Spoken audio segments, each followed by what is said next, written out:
Welcome and thank you for tuning in to another episode of Tell Me Your Story, where I get to interview talented artists from around the world and we get to know them on a more personal basis.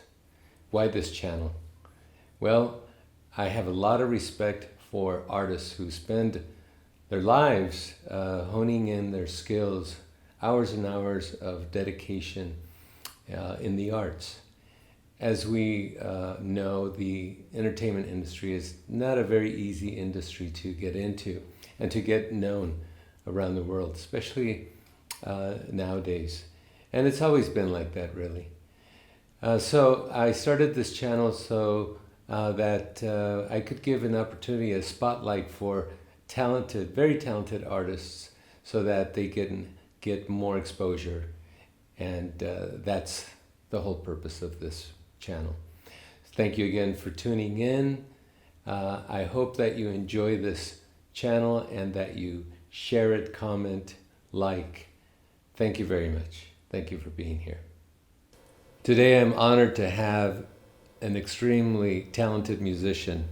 His name is Monte Steward. Let me tell you more about him.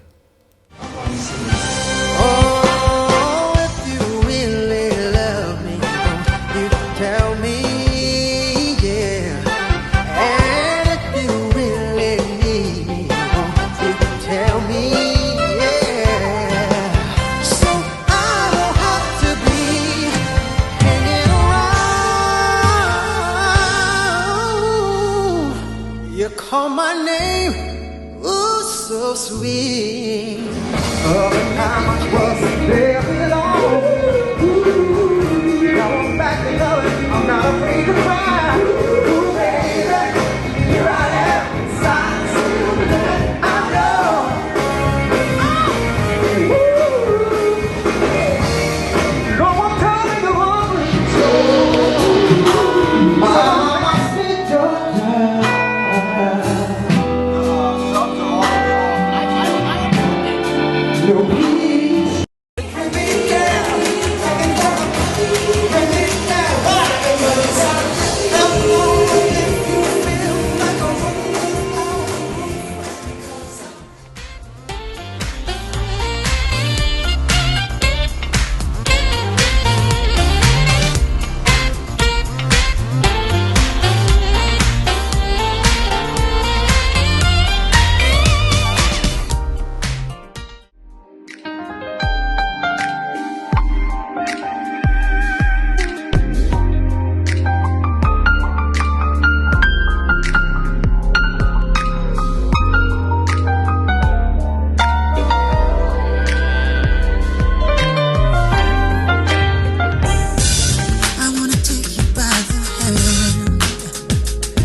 never loved anyone so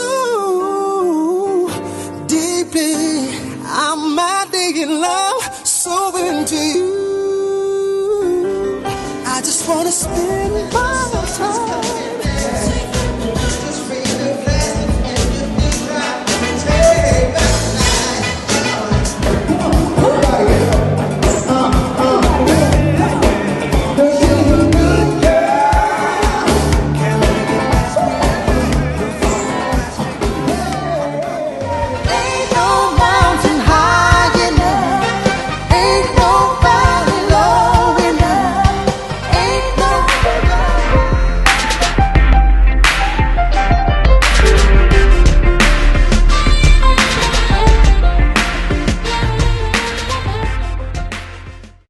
Monte Steward, from his early beginnings singing in church at the age of 5 to the New Orleans Jazz Festival at 19, Monte has always shown signs of greatness.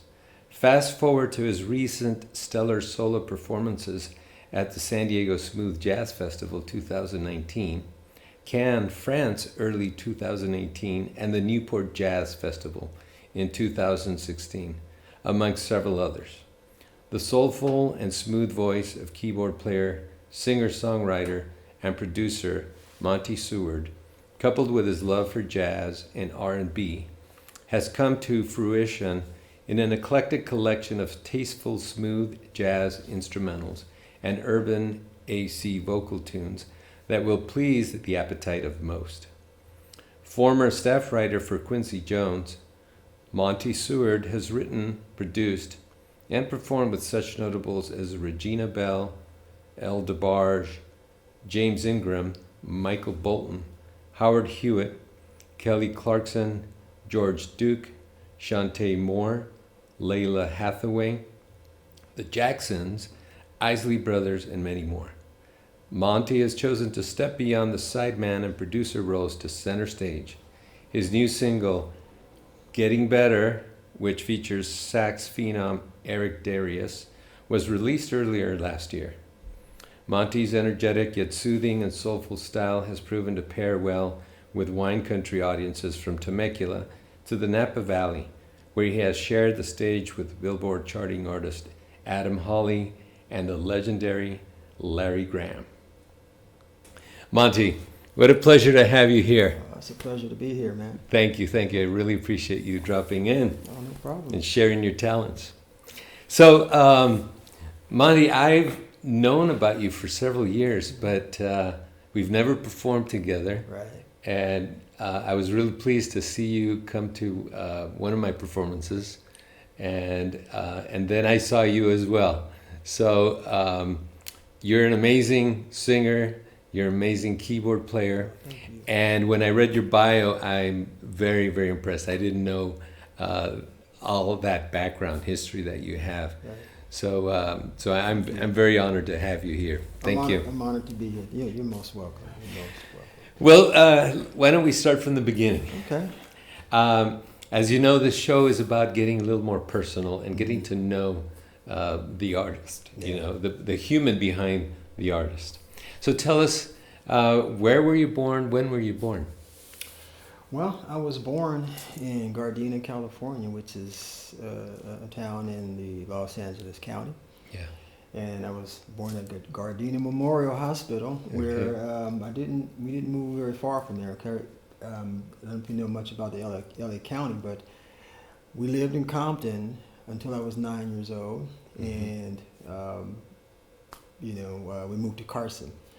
After I was 9, I was in Carson from 9 to 18. Where's Carson? Carson is in the not in the South Bay, but it's near Torrance. It borders Gardena, Torrance, San Pedro.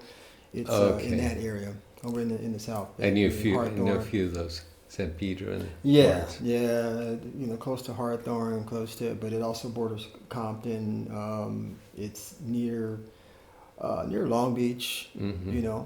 It's in that area.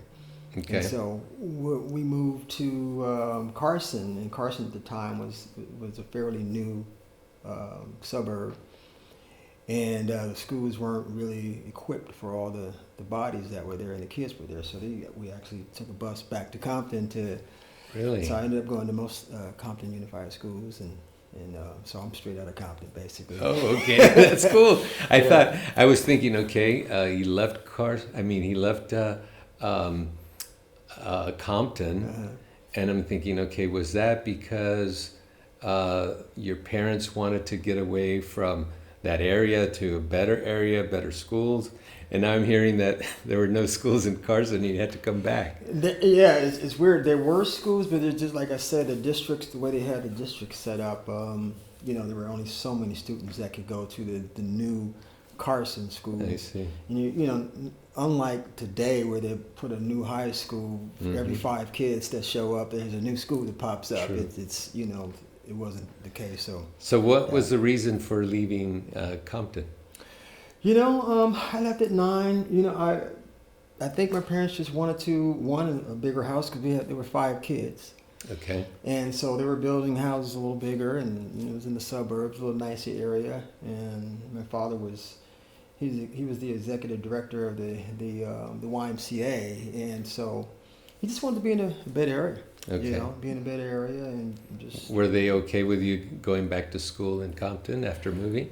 Yeah, I mean, the school, oddly enough, the school systems were not bad. And my parents were all about also two private schools. So most of us went to private school, but my sister and I, who's closest to me, we went to public school for most of our education.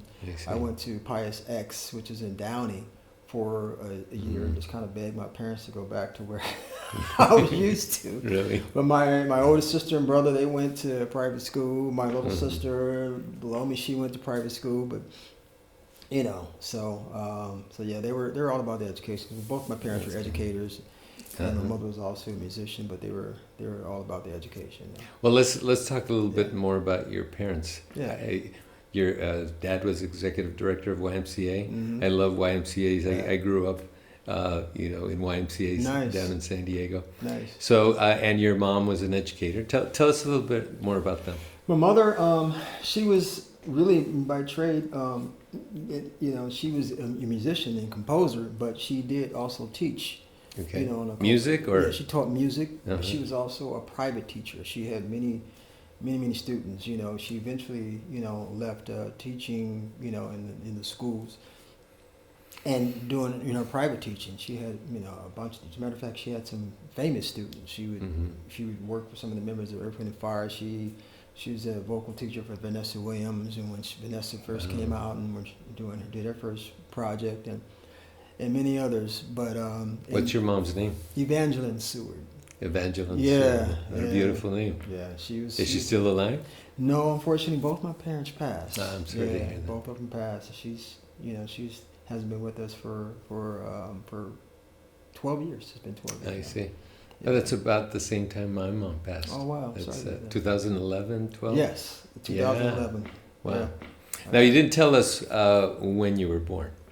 Oh, I was born in 1961. I'm 60. I turned 60 May 20th of this year. You don't look a day older than 40. Hey, you know what? Good living. I didn't start drinking until I was 50, so that helped. Really? Oh, man. You got to make up some time. Yeah, and I'm about to stop, It was just one of those things where I was always an athlete. My father was, being part of YMCA, his education was in physical ed, and got his master's in business, but he was, an athlete, and he started, sports leagues. He was coaching, and, so we were always about the sports. So I was, I kept away from anything that harmed my body, which, worked out well for me as a musician as well. So I was always, involved in sports and just keeping myself together and That's great. eating right. And, That's great. I'm glad to hear that, because many musicians turn to other vices instead of staying healthy and doing sports and things like that. So congratulations, you smart man. Oh, well, thank you. What kind of sports were you into? I played everything. I didn't do soccer, but I played basketball was my favorite. Football was, my second favorite. I played baseball, but it interfered with my track, so I stopped playing baseball and ran track.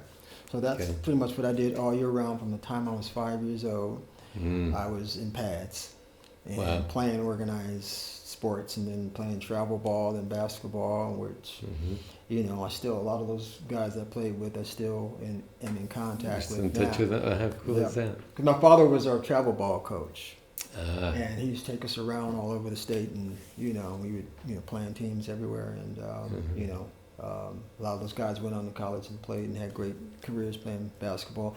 I was in a car accident in my junior year of high school, which incidentally ended my sports career. Oh no, it must have been pretty serious. Yeah, because you think about it, from the time I was 5. I mean, fell in love even before then, but from the time I was 5, I was playing organized sports, and it was pretty much year round. Because I would just go from that was your life. Next. It was it. But I was also involved in music and extracurricular, involved with church and music, and from an early age as well. Before we go into what happened, that accident, so early on you started in music as well. Yes. How old were you when you started? You know what? Singing solos in church at 5 years old. Really? Yeah. Oh yeah. 5 years old, because my mother was a choir director. She was involved in music ministry at the churches, and so. Was it a Baptist? Southside Bethel was the first church I remember, and then we went to Emmanuel Baptist Church, which later I became I was youth choir director when I was 15. Now, were you singing gospel? Yeah. There is something about Yeah. gospel that I just love. Yeah. It gets you. It's so soulful and it just moves you. Yeah. And so you started as a young boy singing in church. Singing at 5 years old. Wow. Then got involved with some extracurricular choirs. I was part of the Compton's boys choir when I was really young, and we used to travel around and do shows and things Do you have like any, that. Do you have any pictures of that? I do not. Oh man, that would be smartphones so... weren't like were happening. I know. So you didn't take a picture of everything. That would have been beautiful to see Yeah. the Compton Boys Choir. Yeah, That's historic. Yeah, and then I would do solos. Mrs. Cleaver, who was the head or the leader of that organization. You mean Beaver's mom? No, not that. No, just kidding. I can't imagine her being the head of I the know. Compton's boy. I know. Although that would have, but yeah, she took me around, and I would do special events for dignitaries and things Solos. like that. Mm-hmm. And, Wow. so Do you have any recordings or anything of that? Man, I do not. Wow. I do not. But they're up here. They're Right here. Yeah, but yeah. How just cool is that? so many years of doing this, and then I don't have any recordings of that stuff. So let's just talk quickly about your siblings. Are any of them musicians as well? Actually, all of them. They are. Yeah, if I go back to when I was 9 years old, my mother was at the time, she was writing in music, and a couple of her songs got picked up, and by one Perry Como, Okay. famous artist Yeah. at that time, One of my recorded favorites. a couple of her songs. One was called "Begin to Be Free." The other one was called it was on the That's Impossible album. It was Everybody's Looking for an Answer. Okay. And Begin to Be Free. Those are the two songs that Perry Como recorded that my mom wrote. And then that drew interest to her as a writer. And Pat Boone ended up recording one of the songs that Perry recorded, Everybody's Looking for an Answer. And he actually ended up signing my mother as a writer. And, Wow. and recorded a couple of her songs. And I remember as a kid, Pat Boone performing my mother's song on the Johnny Carson. So and I just thought it was the coolest thing ever. And, That is so cool. Yeah, so that's what kind of I started seeing this process, and seeing royalty checks and things like that from my parents, and I started understanding the business aspect. I see. And she schooled me. Was that when you were in high school when you? Well, when I was 9 was when it was my earliest memories of that process. Oh, okay. As a matter of fact, she was signed as an artist to Pat Boone, and it was it was actually, we were all signed, but it was really her deal. It was Evangeline Seward and the Seward family. So we did a record. So my first professional recording was when I was the age of 9. We did it at the With your siblings? With my siblings. The whole family, and they're all singers. All singing. So my brother, he played guitar, he plays with the keys. My sisters, they all sang. You can go ahead and say their names because they're going to be watching. Okay. This. They're not going to forgive you. Right. My brother Michael, he plays guitar and Michael. sings and plays keys. Why don't you go by order of who's the oldest and just go down? And that's what I'm doing. I'm starting from thank Michael. you. Well, actually, Michael and Michelle are twins. Oh, okay. And I don't know who's the oldest. Now that I think about it, who came out first. So They'll let you know. forgive me if I'm doing this out of order. But Michelle, she's she's a singer and piano player. As a matter of fact, she's still a music teacher to this day. And then my sister Mavis, who is 15 months older than me. Mavis, she sings and she writes, and then my youngest sister Melinda is a singer too. As a matter of fact, she performed around. You may have performed around here when they lived out in this area, and then she went on tour with Tito Jackson and and things like that. But yeah, so everybody in the family is musical. So we grew up. And that singing was together. from your mom's influence, right? Exactly. What a wonderful Yeah. upbringing you had, and have you guys gotten together and made any other recordings, or was that the only one when you guys were young? That was pretty much. We traveled and performed a lot Okay. as a family, but we didn't do any. We didn't do any other records beyond that single, and but it was just very interesting as a kid. 9. Oh, I heard your record on the radio. Blah blah cool blah is blah it? blah. It was those little seeds are the things that kind of motivate me to do some of the things that I've done. I see. But but as a family, other than every Christmas and Thanksgiving, where we all do karaoke and sing and perform and act the fool, because we have now grandkids and nieces that are very musical. I have a niece that's is in the Metropolitan Opera. What's her name? Lindsay. Lindsay. Yeah, and Seward as well? No. Her last name is Patterson. Actually, she's married now. She's married. I can't think of her husband's last name. That's okay.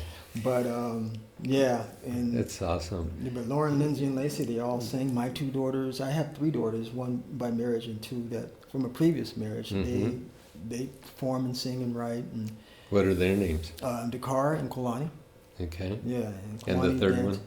And it's Nyla. We have Nyla and Dakar and Kulani. Uh-huh. And then I have 3 sons. They're not musical, but But they love to hear. they love music. music. They love music. You know what I'm thinking? What a legacy your mom left you guys. Yeah. And it's still going. Yeah. That's wonderful to hear.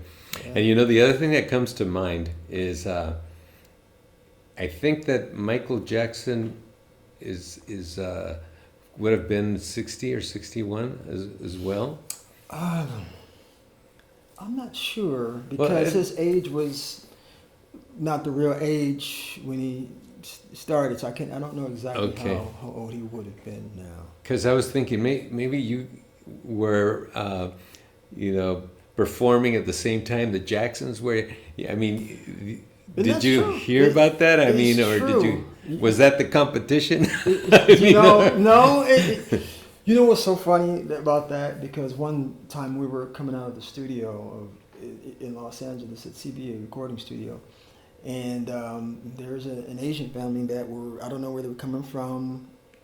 They were visiting here from somewhere, and we were coming out of the studio and we were walking. And when I was younger, I looked a lot like Michael Jackson. Had the fro. This is dark Michael Jackson, not the the real Michael Jackson.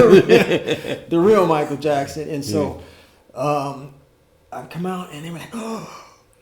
They thought I was Michael cameras. Jackson. It's Michael Jackson. I'm like, no. I wish, but no. So I would get funny. mistaken for Michael, and I could, do little imitations of him when I was younger, and that would kind of get, people excited. But but there was no real competition. Obviously, I was just doing what I was, just trying to use my gift as much as I could. Of course. Yeah. Well, why don't we talk about your development after your young age of being exposed to singing and performing. How did it continue after you were in your 20s? Well, the accident was the turning point.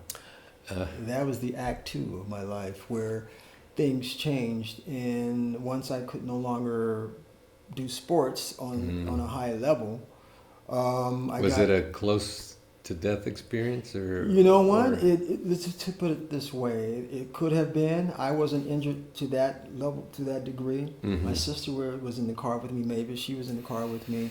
A friend of mine, Orlando, was in the car. He was driving. I was in the back seat, and we were coming from a school dance or something. And he turned the heat on, and we were tired. He fell asleep at the wheel, and we hit a pole that was. It's like there's a street here, and down below the street, there were homes down here on a little small hill, and we hit this telephone pole. And had we not hit this telephone pole, I would have actually been into one of my good friends' bedroom. And who knows what would have happened. We would have gone over the cliff and ended up in his room. Could have been worse. Yeah, and I was injured, but it really messed up my legs, my knees, had, facial injuries. My sister, she was in the hospital for a month and a half. Her injuries were a lot more severe, and she graduated in a wheelchair. Oh, no. From high school. And so, yeah, How old were you then? I was 17, she was 18. Okay. And that was the turning point for me to focus more on my music and the other gifts that I had. Even though I was doing that, but not to the degree that accident, created, I would say, an opportunity. So that is the thing that, and so I was making a decision of what I was going to do in college. And like I explained to you, I love art. I was like, well, maybe I'll go into art. But at the time, it's like, okay, what do you do with that? So engineering was a very, very great field to get into at the time. And I've always been very intrigued by electronics and anything. I was that kid that would take stuff apart, put it back together, take elements from stuff and create something new. And, that was, that was me. And then, we had a studio in the house, and so I was the one to learn how to use all the equipment and blah, blah, blah. So, well, I quickly noticed that when you came into my studio and you said, we can do this, we can do that. Thank you. I think I'm going to have to consult with you after the interview. Electrical engineering. That became my major. Okay. So I went to Southern University. My father, he sought out some schools for me to, that were good in engineering, that had good engineering programs. But there was a black university, Southern University in Baton Rouge, that had supposed to be a really, really good engineering program. And so he happened to meet someone who was on the basketball team for Southern University during the off season, and he introduced me to this young man, and then we ended up doing a trip up there, and he took me up Baton Rouge to Baton Rouge, and I ended up going to Southern University, and I didn't finish there, but that experience, I majored in engineering and I minored in jazz, and so the piano. Yeah, actually voice. Voice. I was there for for my voice, and the cool thing is that I met some of the most incredible musicians. I studied under a gentleman by the name of Alvin Baptiste, and he was a famous musician. He played with all the greats. That rings a bell. Yeah, and and he's straight out of New Orleans, born and raised, and his roots were there, and I ended up pledging a fraternity called Phi Nu Alpha, which is a professional musicians fraternity. Oh. So everybody in the fraternity is a musician, and there's a lot of famous people, that are part of that. Branford Marcellus is part of that fraternity, and a lot of others. But now, correct me if I'm wrong. Baton Rouge is a stone's throw from New Orleans, right? It's about 45 to an hour, depending on how fast you're driving. Okay. So we could go down there. And did you play out there? Yes. Did you play out in the streets or anything like that? Or I never did the street thing, but because I was in the fraternity, some of my frat brothers, we had a band and we would perform on certain weekends. And we did the New Orleans Jazz Festival. That's, 1 year I was down there. So we got to play a lot. And, so it was a really great experience. I just met some incredible musicians. Some of my best friends are still playing and performing, and and I met because of that experience down there. So, oh, cool! Cool! So what happened after that? So basically, I came back, and I ended up, I was trying to finish my education, and I started working at Hughes Aircraft, and I was doing something called scanning electron microscopy. I was basically doing X-ray analysis and stuff, aircraft. Did you enjoy that? Actually, I did. Very much. I was working in a lab. I didn't have anybody looking over my shoulders. I would I was running the scanning electron microscope and doing X-ray analysis on satellite parts and blah blah blah blah blah. So it fed that part of the brain. Sounds interesting. It fed that part of the brain, that. But I would on the weekends I was either in the studio or I started touring with different bands, and then I was doing a TV show. I was doing I was on TBN as one of the singers. TVN? TBN, which is Trinity T- Broadcasting Network, Ah. which was one of the biggest religious television stations around at the time, and so I would Tuesdays and Thursdays I was taping the TV show. So you were a singer in I was that a singer show? on that show. What Yeah. year was that? This had to be 83, 84. Okay. So I did it for like 2.5 years, so maybe between 83 and 85. So you were still a young man. Yeah, yeah. I was still very young, and so I would do that, and then I would do one-off gigs. I started playing with Lakeside. I don't know if you remember the group Lakeside. Yeah, yeah, I have heard of them. And then I would tour with different artists, on the weekends, and come back. Then I got an opportunity to perform with Denise Williams. She had a big hit, and her career was taking off, and she had a #1 hit, and they were going on a big tour, and so I got asked to be on that tour. Now, did you do a lot of backup singing or front or solo? What was your gig? With Lakeside, I was a keyboard player, and I would sing backgrounds. With Denise Williams and some of the other artists, I was keyboards and background. I was trying to pursue myself as an artist, but once I kind of got whim of the production aspect, the writing aspect, which I already knew about, those things started intriguing me a little bit more, because I understood from a business standpoint that, wow, this I may be better off here. And as I would watch and observe just the life of an artist, the less, I wanted it. Yeah. I but I still always had that desire to be an artist, and You weren't married at the time. I was right? not married at the time. I'm a psychologist by background, and I can tell that you're one of those musicians with a large callosum, which is this center part of the brain that connects the left and right hemisphere. And you're obviously left and right, and quite developed on each side.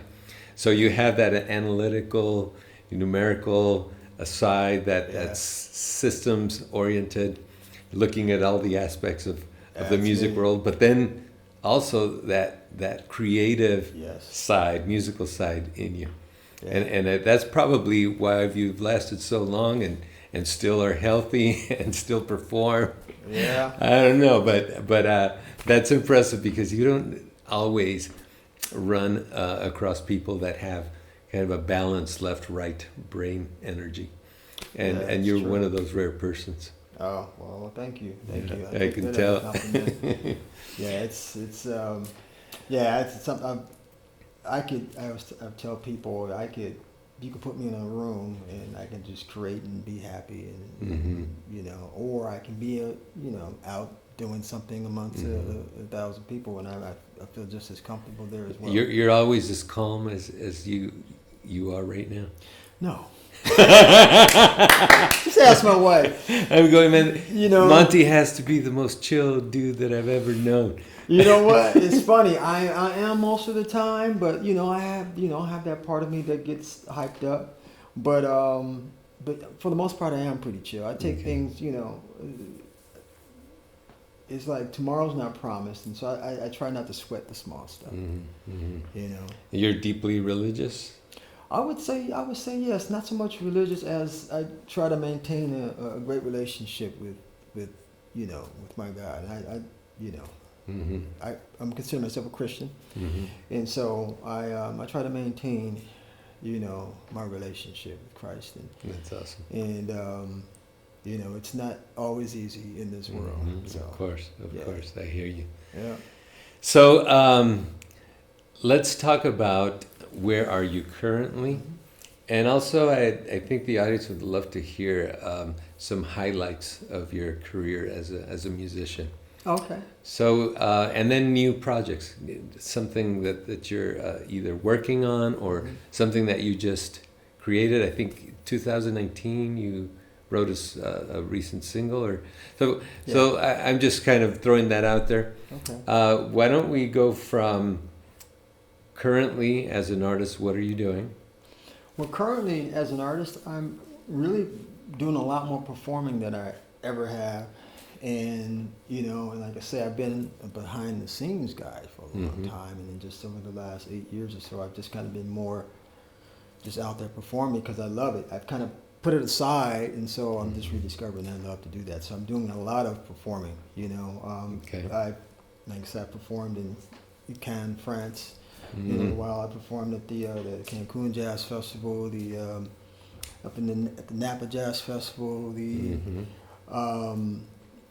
San Diego Jazz Festival in 2019, and then I'm performing locally here, a lot of wineries here in the Temecula. And I hear you just came back from Puerto Vallarta, and you didn't tell me. Yes, I totally forgot. When I talked to you, I'm like, oh my God, I was in Puerto Vallarta. Didn't I? And you were there at the same time. I was there. I just came back for a week. I'm leaving back on Sunday.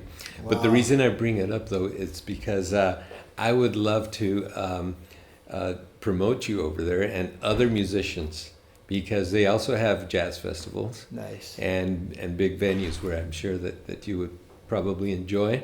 Yeah. So we got to keep in touch. Absolutely. Okay. No, I would love that. I mean, it's funny. I'm kicking myself, Oh, it's okay. Because I loved it. It was a very nice trip. It's beautiful down there, isn't it? Oh yes, absolutely gorgeous. Yeah. So talk to us about some of the highlights of your career. Well, I think one of the biggest highlights of my career, I would say one of them, because there are many, was being signed to Quincy Jones. I've always looked up to him as a musician, respected him as a producer, and just just a very classy individual. And I had been writing for different artists and getting songs placed on different artists, and his professional managers got wind of that, and I was offered a staff writing deal for Quincy Jones, and which was allowed me to sit the seat of many other producers and artists that I otherwise would not have had that opportunity. Being able to go to his house and him pitch projects that he's working on. I mean, Michael Jackson project was one of the projects that we were introduced to and told about, and had I written the right song, I would have been. It's funny because Glenn Ballard and Saida Garrett and some of these people who, like Saida Garrett, co-wrote "Man in the Mirror." These were part of. I was on the staff with these writers. Wow. And and co-written songs with some of these. James Ingram was part of that crew, and many others. But that was the highlight, because it just let me know that, okay, all right, I might be okay. Validated your abilities and skills. Yeah. How awesome is that? And so I learned a lot also, too, just being around him, just, because I came up during a time where Prince was popular and producers were starting to do everything, or as opposed to, where it was more modular, where back in the day, you had producers, they would have a Jerry Hay do a horn section, or they would have someone else do the string section, then they have a rhythm section, blah, blah. Well, it became in the 80s, that Prince era where he plays every instrument. Now the music was more electronic. You can have one guy play all the instruments or play synthesizers to make them sound like all the instruments. But as a keyboard player yourself, that you had a bit of an advantage, didn't you? Yeah, had a little advantage because I was able to manipulate the sounds and play. But yeah, I learned a lot from Quincy, and just being in that space. Yeah, cool. So that was definitely one of the highlights. One of the highlights of my career. That's a great story. Yeah. I love that. Well, folks, wait till you hear Monte. When he was practicing, I got chills. So no joke about that. Tell us, before you play some music for us, some of the music that you've recorded or songs that you'd like to share that are near and dear to you.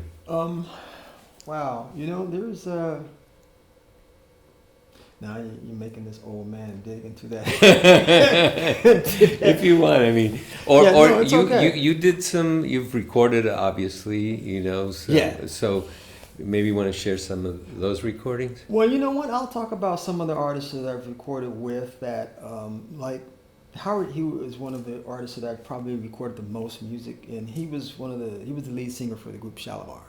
Okay. And they, had multi-platinum hits and all that. And he went out on his own, and I was one of the first producers that produced him as a soloist. And then we've written many, many songs together. We've done many albums together, and I've had a lot of top tens and number one hits, together. But there was a song called "Say Amen," which was a song that had spiritual nature. It was basically. As an artist, basically the metaphor was just thanking God for allowing me to do what I do. Mm-hmm. In other words, he was giving honor to God for his gift.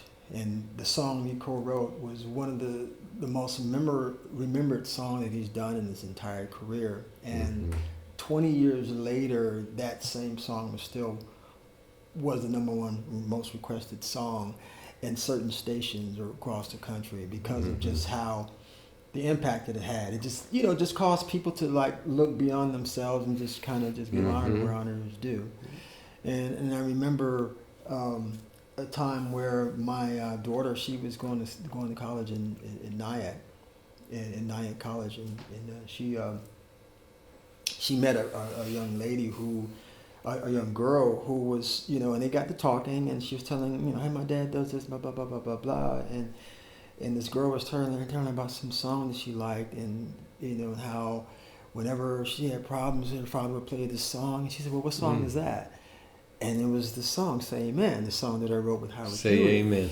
And she said this song had gotten through so many, many tough times, and and even though that wasn't the biggest song that I've done, to me it's had the type of impact that as a human being and as a writer and artist like to have, that your music actually, fosters change and induces, happiness, change, or whatever, something that's positive.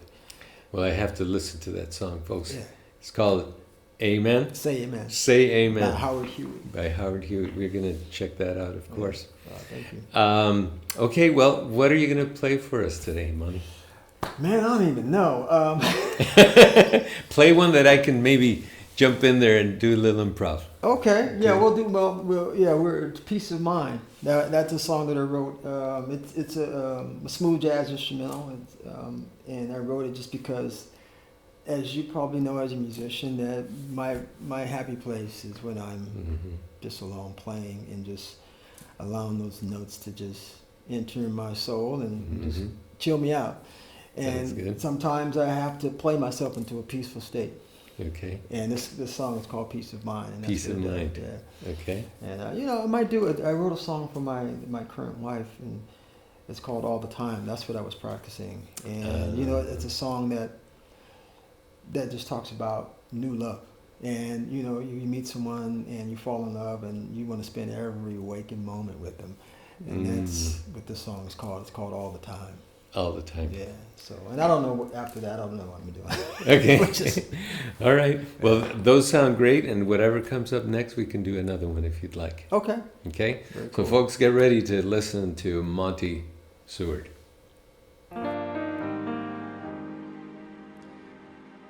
This is a song I wrote for my wife of 8 years, actually 9, married 7. And when I first met her, I fell madly in love very quickly, and I wanted to spend all my time with her, so that's the song I'm about to sing. It's called "All My Time."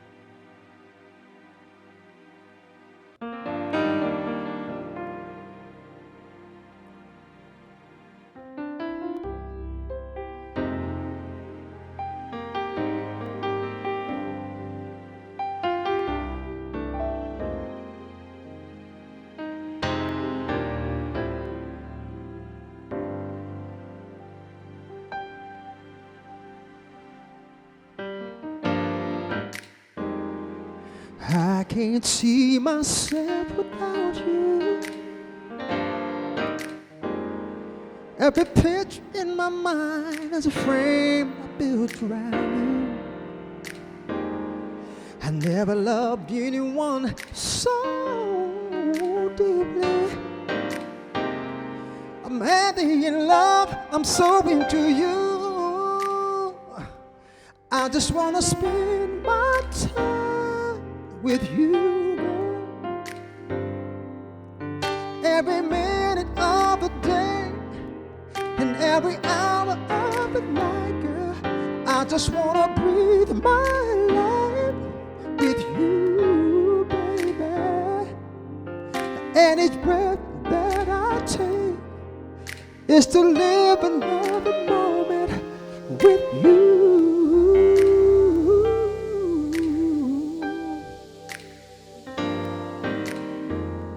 I cherish every moment that I'm near you. And ooh, your kisses, they're so soft and warm, girl. And I'm committed to love you for eternity, baby. I don't care what the weather is, we're gonna make it through the storm.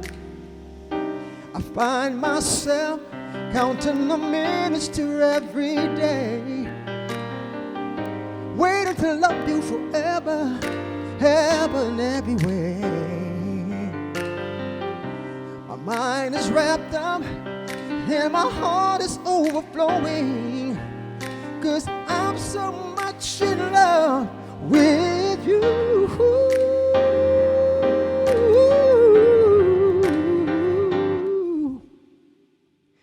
I just wanna spend my time with you, girl.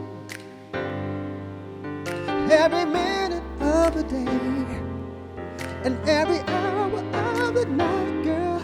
I just wanna breathe my life with you, baby. And each breath that I take is to live another moment with you. Oh, I wanna spend my life,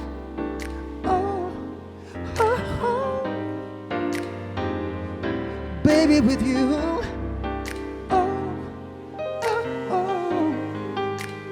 Girl, I wanna spend all my time.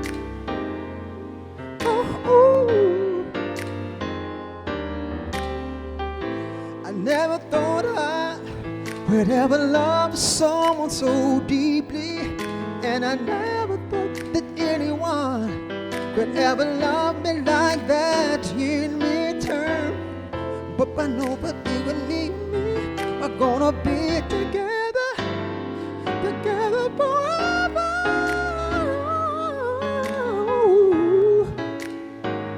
All the time, baby. Oh yeah. I just wanna spend my time with you, girl. Every minute of the day and every hour of the night, girl.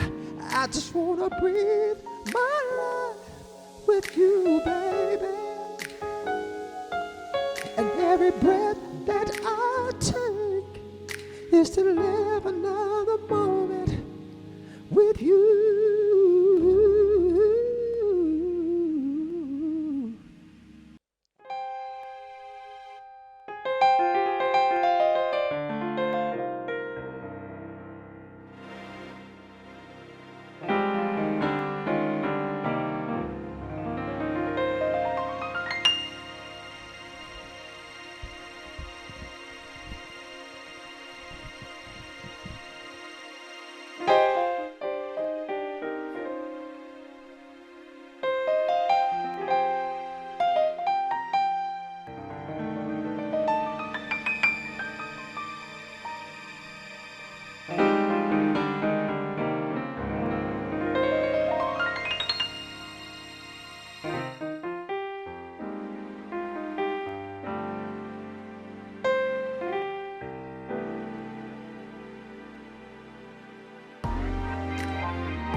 Monte, thank you so much for dropping in. It's quite an honor. I loved your music, your singing, Thank you. and thanks for letting me play with you. Yeah. Oh man, I was going to ask if you would, and when you offered, I was like, oh, this is I awesome. appreciate it. Thank you so much.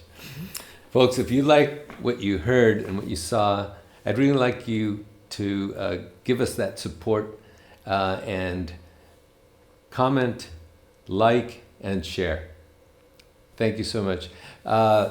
Would you like to look at camera 3 and just share your Absolutely. social media, please? So, well, I can be found at montesewardmusic.com. Real easy, montesewardmusic.com. That's the website. And on Instagram, I'm in a few places. If you can look at, just Monte Steward, just type in Monte Steward on Instagram. I'll pop up there. But monte.events is my Facebook. And I do a lot of posting. If you're here locally, you want to come see me locally or wherever, I post a lot of the shows there. And on my website, my entire schedule will be up there, so you can see where I am, no matter where I am, if you go to the website. And that's pretty much it. And Thank you, Monte. I really appreciate you having me on your show, man. It was my pleasure. I'm gonna take you up on you promoting me in Mexico, because Okay. we're there all the time. Okay. We were in Cabo this year, and we were in Puerto Vallarta. Puerto Vallarta as And, well. yeah, so. Well, Puerto Vallarta is my other town, so I know I can make some things happen. All right, well, I'm going to hold you to it. All right. Now let's look in this camera. All right. Okay. This is Monte Steward. I'm Diego Mondragon. Thank you for tuning in to Tell Me Your Story. Take care of yourself and each other.